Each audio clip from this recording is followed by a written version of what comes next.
Hello, Class 6. So, as promised, I'm here to read you the end of this, the end of this one story, Cars Dance from Into the Jungle.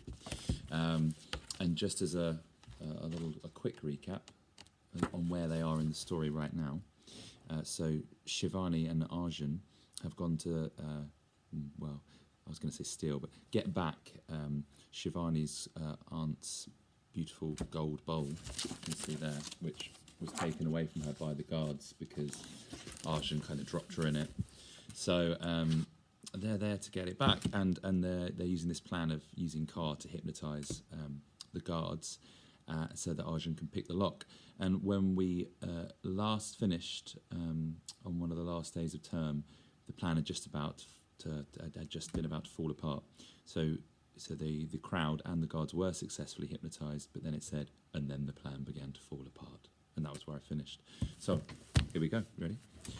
And then the plan began to fall apart.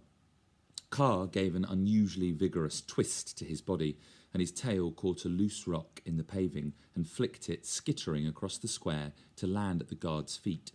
The guard jerked and stirred, his eyebrows worked up and down like angry toothbrushes. He was fighting Car's spell. He let out a noise that was somewhere between a groan and a burp. There were only seconds to act. Car took his eyes off the crowd and turned his attention to the cats. Cats are harder to hypnotise than humans. They have too much self-respect to like the idea of giving up control of their own brains. But Car worked harder than he ever had in his life, sending his whole body swirling across the stone floor, even as his head and eyes were stock still, staring into each cat's eyes. 3 more tomcats appeared, as if answering a call. Their tails began to swish backwards and forwards in time to Shiv's music. So remember, Shivani is still playing her instrument called Pundi, the instrument. She's playing it to give the appearance that she is making Car dance. Arjun swiped sweaty hands on his curtain. The lock gave a click. He pushed at the door. It didn't open. The cats stopped twitching their tails. They grew deadly still. Car jerked his head backwards. The cats stepped forward toward Car. The guard let out another noise, a muttering, angry sound, the gurgle of a furious thought trying to surface. Arjun pushed again at the door. Sweat dripped onto the stone floor. The door would not open. Don't forget, whilst all this is going on with Car and Shivani, Arjun is desperately trying to pick the lock to the guardhouse. Then several things happened at once. The guard turned his head very slowly to stare at Arjun. A dream-slow, "Hey," formed on his lips. Shiv sprinted to Arjun, put her shoulder next to his, and gave the door a hard shove. And Car gave a great swirl to his body and woke the fury in the cats. A cat's fury is a terrifying thing. A red-hot, fever-eyed rage, a fury so electric it makes the air crackle. The cats launched themselves into the air and straight at the guard. Shiv shrieked. The first cat's front claws went straight for the guard's face, its hind legs gouging at his shoulders. A little picture to show you, look. See that you've got Shivani and Arjun. She's holding the pot. Well, that looks promising for what's about to happen next. And there's those angry cats they're talking about.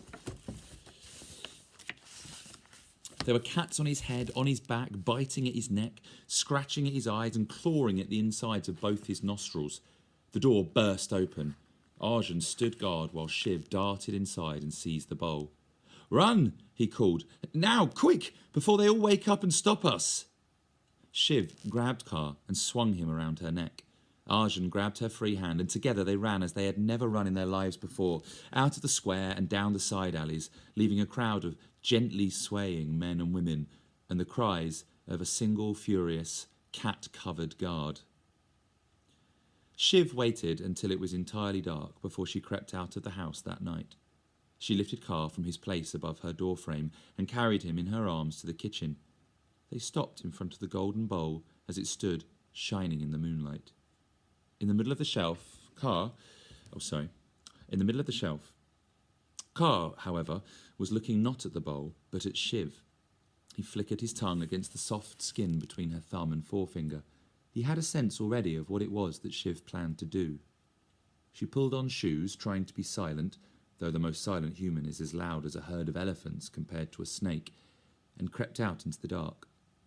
The dark closed around them as Shiv walked down the winding street, but she was not afraid. For now, at least, she had the best protection possible, a python as long as she was tall and as brave as the world entire. An hour out of the city, and the roads gave way to open country. Shiv stopped. There in the distance was the great green smudge of the jungle. "I can't keep you," Shiv said. "The guard would come for you. We'll be all right, me and Auntie and Arjun, but it's not safe for you." Her voice, which had been steady, wavered suddenly, and a single drop of water fell onto Car's head. "Besides," she said, "you're getting too big to live in a house. You need space to grow. You're going to be the biggest and most beautiful snake in the world." And before Car could do more than flicker his tongue one last time against her palm, she had laid him down on the dirt path and turned back the way she'd come. Car did not go immediately to the jungle that night. The girl, he thought, was far too young and thin-boned to be walking alone in the dark. He slid into the long black spear grass by the wayside and followed her, unseen, back to the house, a secret bodyguard. He saw her lock the door behind her, safe. Then he turned and headed back the way he had come, faster than any human pace, back to the jungle that was waiting to become his home. It would have been absolutely wrong to say that Car loved the girl. He could not, even if he had wanted to. Car was a python, and snakes are many ranks above humans. But she was an unusual human, and Car was an unusual python. So Car paused and looked hard at Mowgli. He unwound and rewound himself around the branch, unusually restless for a snake. Just in case you're thinking, Mowgli, what's he doing in the story? Don't forget, at the very beginning, it was Mowgli was wanting to hear a story from Car. So Car was telling him the story of when he was little and when he met Shivani. So it's back to Mowgli and Car. He wound and unwound himself around the branch, unusually restless for a snake. "That was a long time ago," he said. "Shiv will have grown old and grown wrinkled and died. I never saw her again, but I do think, just very occasionally, about what her children, grandchildren and great-grandchildren would have been like." He looked at Mowgli's nose, which had a bump in it, just below his unruly eyebrows. "I think they would have been unusual too." And that's the end. Maybe a suggestion there that Mowgli is a grandchild or great-grandchild of Shivani's, maybe. How interesting. There you go. Well, I hope you enjoyed it, Class 6. Nice little picture of Car there to finish. And don't forget, we're not reading any more of this book. There is one more story to go. One more story called Mowgli. It's quite short.